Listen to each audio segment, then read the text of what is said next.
Hi, I just like to check in on the books that I ordered for today. Yeah, my name is Paulina. It's P as in pineapple, O as in orange, L as in lemon, I as in ice cream, N as in nectarine, and A as in... Alright people, let's talk about my love-hate relationship with A Court of Thorns and Roses by Sarah J Maas for the next 10 minutes or so. Spoiler alert, it's slightly more hate. I'd like to apologize in advance for my extreme snarkiness. I respect your opinion on whatever you think about these books and whether you like them or not. I just get this way when books slightly annoy me. Urgent disclaimer, I don't mean to insult the author and you if you like the books. I just want to express my honest opinion. Anyway, I'll proceed to make little digs just how the fact that there's zero diversity is currently digging at my brain. Yeah, you know, little digs, just how I felt a little urge to make an entire video of me discussing, no just kidding, actually discussing this book. This video has no spoilers, super relevant to the plot. It's not going to be like, oh, I hate this. It's going to be more like, this happened at some point and I dislike this for a number of reasons. First, let's address the question that I'm sure is a pressing concern for many of you who have been my friends before and know that I used to have a different take on the issue. Just like I'm feeling pressure to not be too teasing about this book, just like YA authors love to use the word teasing in their books, I have to be careful or the Acotar fans will bury me. And I know that because I used to be an Acotar fan in 2018, and although I never came after people who are expressing their different opinion, it still kind of hurts and you take it as a personal insult when people don't like your favorite book. So sorry in advance for that. Yes, but plot twist. Did you expect this, mate? Come on, are you even surprised, mate, that I'm using this brilliant word, mate, which appears like 3, 4, 5, 6, 7, 8, 2, 9 times in this book? Mate? Actually no, let's be precise. I've pulled up some statistics. In the first book, the word appears 16 times, in the second, 107, in the third, 196, and in the fourth, surprisingly, only 71 times. Let's be real, the fourth one shouldn't even have been a book. It makes sense for it to break the pattern. Admit it, you can't watch a documentary with David Attenborough without thinking of Sarah J Maas and her usage of the word mate. It's an honest review of Acotar. Come on, everyone knew I would mention this at some point. Also, a little bit off topic, but a new book about Nesta and Cassian. What are your predictions for the number of times the word mate appears in that book? Let's do some quick calculations. Be more than 250 times. Don't ask me what sort of mumbo jumbo math I did that. I don't know what sort of mumbo jumbo math I did there, but I will be taking your predictions in the comments. But back to the plot twist. I used to like this book. Back in 2018, it was my first fantasy book and my favorite fantasy book. I have always been a reader, and especially fantasy, it became my favorite genre. And I'm talking about this book being my first fantasy book, but that's excluding Harry Potter, like a proper fantasy book, like the ones that everyone knows that isn't Harry Potter, you know? More adult things, even though Harry Potter has no age boundary. So yeah, spicy chapter 55 and all, I read the whole thing. Come on, magic, soup, fae, flying, survival. So then, after so many years, why do I have a problem with it now?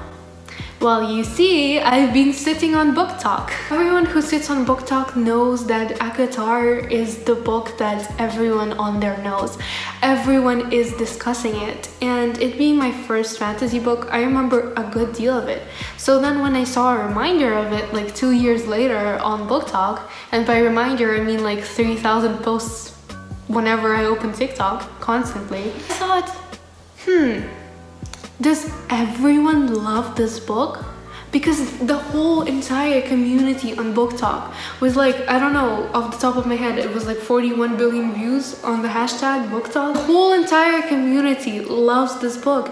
And I thought, you know, maybe I should revisit this. So I picked it up, read a couple of pages, and then realized, yeah, I should probably finally do a review on this book and address the fact that it's not exactly perfect. If you're expecting me to go on and on and on about how the relationship is problematic, I will do that at some point, but Actually, it's not the worst it can be. The first book, at least, is clearly a Beauty and the Beast retelling. I think we all knew that, but my problem with it is it isn't special or out of this world or anything new, but it does have good elements of a fantasy world and of a retelling, so it's not boring either. And then it doesn't continue building on this great world with all the fantasy elements. Instead, we have I'm gonna say setting.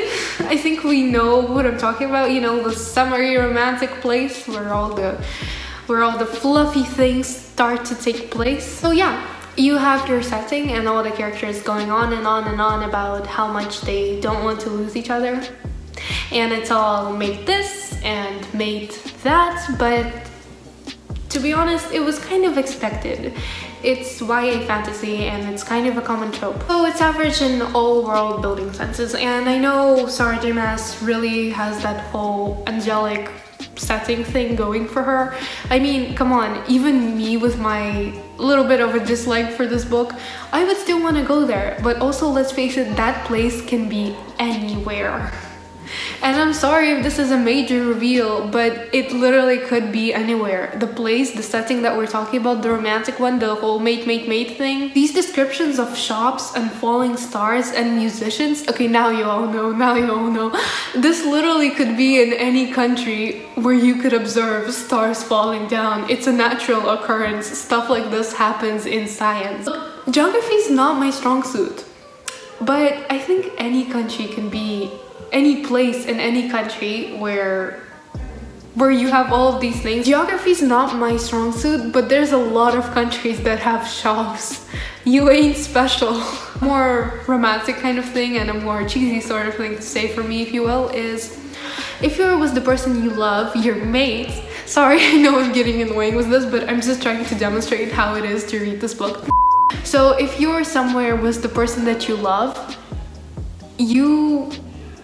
I think you find any place romantic and beautiful and the city of dreams like that setting is. So if they're the love of your life, doesn't any setting when you're not in danger seem like the perfect setting? Like the mysterious setting that I'm trying not to name right now, in case I spoil it to people who haven't read it. All I hear when I think of that place, I think France, because isn't France like the Romance country? No, but in all seriousness, I do love France and its language, and I think the setting is really beautiful. So it could be France, it could be literally anywhere else. The point is, if it has shops and musicians and you can observe stars falling, odds are you're in that place. That's not a problem. Look, it's not a problem. I'm just trying to show that the world setting isn't something new or unique, and it shouldn't be. I think a lot of people kind of ignore the fact that it isn't something new because they love the book so much, which is fine, by the way, sorry. Yeah, I like the map in this book. I like maps in books. They're gorgeous. I love looking at maps of books. We barely visit everything on the map before the series is over. And I don't know about you, but that's just really disappointing to me. We could have used less mate 196 times and more, you know, exploring the world. And here's the thing, everyday things that we kind of witness, like the weather, for example, it's completely brushed over. And also, like, nothing is explained in regards to how the magic system works. I do have high expectations. Maybe I do, maybe I don't. I've read Mistborn with its just complex systems and explanations of how the magic works, of how to run kingdoms, of the politics and the empire, for God's sake. So maybe it's unreasonable to expect this of Acotar, but I don't know. I just didn't connect with the world because I think it was underdeveloped. It lacked for me. Also, another thing is I was trying to figure out the backstory of like everything as it happened to Fire. So no hints throughout the whole story, no hints. It was just told to us like a Wikipedia article, just presenting facts. You know how Wikipedia articles are always kind of clipped and to the point? It's just fact after fact after fact. So pretty much what I said before, just elaborating on Wikipedia articles here. I don't know why I'm saying that. The point is, it's okay if it's fact after fact after fact. Sure, it could be split into pages, but you don't make an information dump straight away. It's annoying. Because here's the thing, like I said, it's not boring. It was far from boring. It had so much potential, and the fact that that potential wasn't realized, it's what makes it disappointing, to me at least. The retelling, like inside the retelling, if the world was more carefully explored, I'm down. It's a good retelling, but like, explore it more, make it better. But I also felt like it suffered a little because of the writing and the way the characters were set up. Fire is, I don't know, she's smart and resourceful, you know, the things we love in a woman character, we do. She's smart and resourceful, and that's amazing, but here's the problem with her. 99% of this book would have been avoided if she just did what she was told. Look, you're in a strange world. You don't know the customs of the world.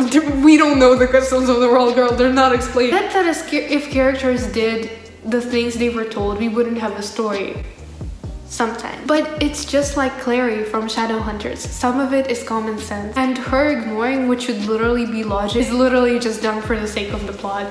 And I'm sorry, just that the stupidity is shocking. Okay, but back to the determination thing. I admire her for her determination.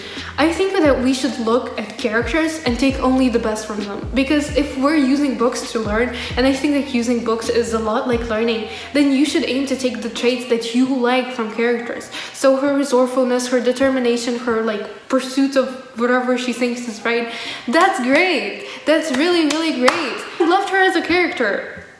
Yeah, Sarah J Maas wrote that correctly for young women and for literally everyone. You should demonstrate what it's like to be courageous and persistent and all of that. And then I got to Sarah J Maas's other books and I realized that all of her other characters were the same. Dun, dun. That was for dramatic effect. They're not exactly similar. They're not exactly the same, but they're super similar. Very, very similar, especially the men. They're like personality twins. They're all sporty, all fey, all... I hate using this word, but they're all alpha. That's literally how she describes them at some point. This isn't an adjective I would willingly use about them because they're possessive. I would call that toxic. Okay, they're not that great, and we should really talk about this whole possessive toxic thing. It's really not romantic. It's just controlling and abusive, but okay. Sure, we'll let this slide for now, because you all know that it's there, but okay. Rhys is, I think, a pleasant exception to Rowan and the one in Crescent City. Hunter, I think his name is. To be honest, I didn't care about Hunter like at all, so I didn't bother memorizing his name. Yeah, Rhys is a pleasant exception. I like Rhys, but he's not perfect. He's far from perfect, and we should stop making him out to be perfect. But more about that later. Rhys is far from perfect, but not in a good way. But I'll elaborate on that in the spoiler section of this video, so I guess if you haven't read the series, then go ahead and read them and then come back to watch the spoiler part. Tamlin isn't even worth talking about him. I started hating him in the second part of book 1. Like, I wrote my review, and then suddenly, after I wrote my review, I realized that I don't like him. I know, and then I was too lazy to change it. I don't know if my review is up still. Who cares? Maybe it's fun. Maybe you guys don't even know what I'm talking about, but this is my review here.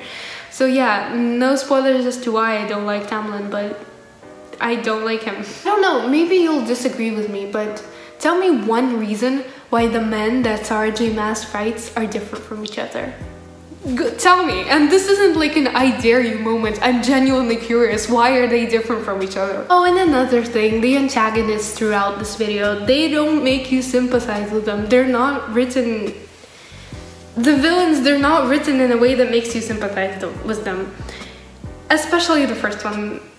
I'm sorry. Is she a game show hostess? Like, can you actually put in some effort into killing the heroine? Just saying. Villains need to hook you in. Even if they're trashy villains, even if they suck at what they do, because let's face it, same. That's a whole mood. The Darkling sass, or the moral grayness of the characters that V. Schwab wrote in villains. It's there. It needs to hook you in. It needs to pull you in. Yeah, those are just some good examples of villains from popular series that a lot of people read as well. And now let's just quickly brush over the romance because it definitely takes an integral part in the whole book series, 100%. It's the main part of the book, the first one at least. Everything else is just added extra. I don't think I need to add anything more. If you are thinking of picking up this book, and actually, I don't know, if you're just going to take away one thing away from this video, it's the knowledge that this book, it's all about the romance, and it's heavy romance as well. The fantasy is more of an afterthought, and again, that's a shame because all of the elements are there. It's literally taking place as the romance is taking place, and here you have the romance and here you have the fantasy. They're like behind each other, and it should be the other way. Yeah, but this whole video thing so far was mainly first book centered. I am happy to say that the sequels do get better, at least in regards to plot and nastiness. At some point they do. Finally, we get to see the characters developing from just an idea of a character to maybe if they're not super real, at least something deeper, they're more interesting. And the action starts happening. This is another thing. Maas really has the fight scenes and all of the action thing going for her. It advances the plot and she writes it well. It was there in Crescent City too. The problem is there should have been more of that because the way that she wrote those, that was exhilarating. It was all right there before your eyes. So why did I rate this book so highly when I first picked it up? Well, for a start, because it was my first fantasy book, I didn't have high expectations. To be more precise, I didn't have any expectations since it was my first book. We as humans get used to the good things really quickly and it's hard to give them up, which is why I'm so sad and that now when I look back at it, all I see is a disappointment. This is why I didn't change my rating on Goodreads. I think it's still like 4 stars. I don't know, my memory is kind of faulty when it comes to rating. The book is one of those books that reads quickly and easily. Even if it doesn't hook you in, it just hooks you in, you know? It's like that. It's a very fast read, and well, if it's easier to read, and I mean it's easy to read, it's like 700 pages that you just whiz through. I guess that if you get through really quickly and you just kind of assume that it was good since you got through it so quickly. It's not all bad. That's the main thing. It's not all bad. It's just not the best book ever, and it shouldn't be so overhyped because I think there's plenty of better fantasy books to read. Now we get to the real juicy stuff, the stuff with spoilers. This is where we get to talk about actual aspects of this book. This is where I don't sound like just wanted to make this video to hate on stuff. So actual aspects, not the broad general parts. So if you don't want to hear actual spoilers, then I guess you should stop watching this video. And thanks for watching this far. Spoiler people, let's go ahead. Okay, we're starting. First of all, Rhys and Fire wasn't even a conscious choice, and no, it's not because of the main thing. Can I remind you that Rhys seriously harmed Fire in the first part of the book? But he apologized, but he had to because Amarantha was watching him and all of that, etc, etc. Yeah, maybe he genuinely cared for her. But fact remains fact. Fire may have not wanted to be with Tamlin at first, but she didn't want to be with Rhys either. Then when Rhys abruptly changed his behavior from, you know, harming her and breaking her elbow and stuff, suddenly he's all Prince Charming. And of course she has to end up with him because that's what kind of book this is. Does that seem like a choice to you? Or more like a manipulation? But they're fey, they're cruel, they're vicious, they're not human. Maybe. But isn't Maas's whole aim to show how tender people can be, how they can change when they're in love? Just a thought. Also, here's the thing, Rhys Under the Mountain, he was cruel, but that gave him an edge over the other characters because he had this whole mix thing going for him. And later, it made him 3D, and later when everything was going well and better in the second part of the book, when he was with Fire and Valeris and everything was pink and hazy, he faded again. I'm sorry, I really don't mean to be like this, but I'm skeptic when it comes to these things. I don't believe that people can change that easily, and certainly not after your girl just like kills a worm. No, that's not how she works, and she just doesn't fall in love with him because, yeah, he just, okay, I'll stop ranting, you get it. You get my points. He lost his 3D-ness and he faded again. Oh, and one more thing about the relationship. Also, I kind of hate that it took me so long to pick this book up and realize what was wrong with it and do the review on it. Seriously, to think I called this the best ship ever at some point, yeah, I'm disappointed in myself. But what I noticed, Rhys is constantly being compared to Tamlin. I don't know, I don't think that's healthy. Maybe that's what people do when they get out from an abusive relationship and go into a healthier relationship. They compare how things are better. Maybe. I don't know. I've never been in a relationship before. I don't know. I guess it makes sense, but at the same time, is it really that good to constantly compare Reese to someone else? Constantly compare your current partner to your ex-partner? I don't know. Just seems a bit...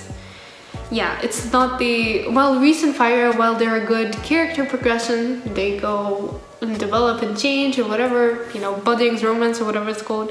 It's not the OTP I thought it to be. Another major thing is the lack of diversity. I think that even if you love this book and you're ready to shout about it from the rooftops, you're gonna admit that the diversity in this book is negative 273.15 degrees Celsius or absolute zero. Let's quickly revisit the plot. Yeah, it got better in the sequels, especially the third book. The last book, we're not even gonna count that. That should have been fluffy fanfiction. Come on, it literally was fluffy fanfiction. What did make it better were that the characters had distinct voices. Although they weren't representative, you could tell who they were, especially Cassian. Yeah, I liked Cassian. I think he had so much potential in him as a character, and I'm happy that we get another book and we get to read about him and Nesta more. But if it's anything along the lines of, sorry, I wrote this down, Nesta, I hate you, but like, damn, you're my mate, you know? Snarl. Yeah, that's another word that was used like 50 plus times, snarl. I'm out. Not coming anywhere near this book until people tell me that that's not how it is. And you know what? I have a sneaking suspicion that that's gonna be exactly how it's gonna be. About the swearing, the middle finger, so in what universe is that flirting? I've read a couple of bad reviews and hardcore Acotar stans coming at the reviewer and saying, oh, you only don't like this book because you want it to be adult and it's YA, you should treat it like YA. I'm YA, I'm a young adult, I'm literally in that category.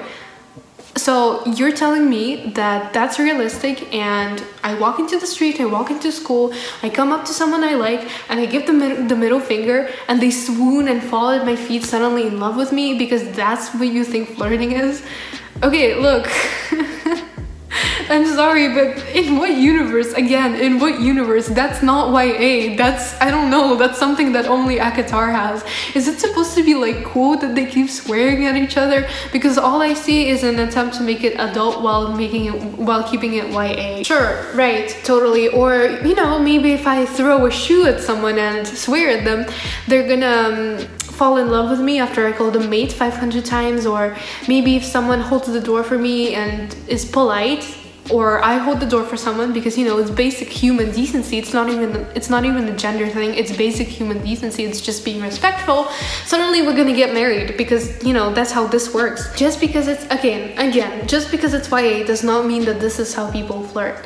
And it's not only young adults like in the category like me who read young adult, it's everyone. But I'm sorry, if you're not YA and you think that this is how young adults sound, like, did you hatch out of an egg as an adult? Did you miss this stage of your life where you're like me and you're thinking like, what is this? Because I'm really sorry, I don't mean to be rude, but this is not how that works in real life and even in fantasy. I think fantasy should keep some aspects of reality. Like, okay, here in love, when they want to procreate, they procreate. They don't, I don't know, they don't like wag their tails or whatever because it's supposed to be realistic. So I don't know what this is. I've never seen one person in my school or in my life who threw a shoe at someone and then they got happily married. But that's just my experience. Do tell me your stories if you have any. I'll stop being sarcastic now, sorry again. But honestly, I think if I kind of critiqued all of the finer points of this book, we would be here forever, literally forever.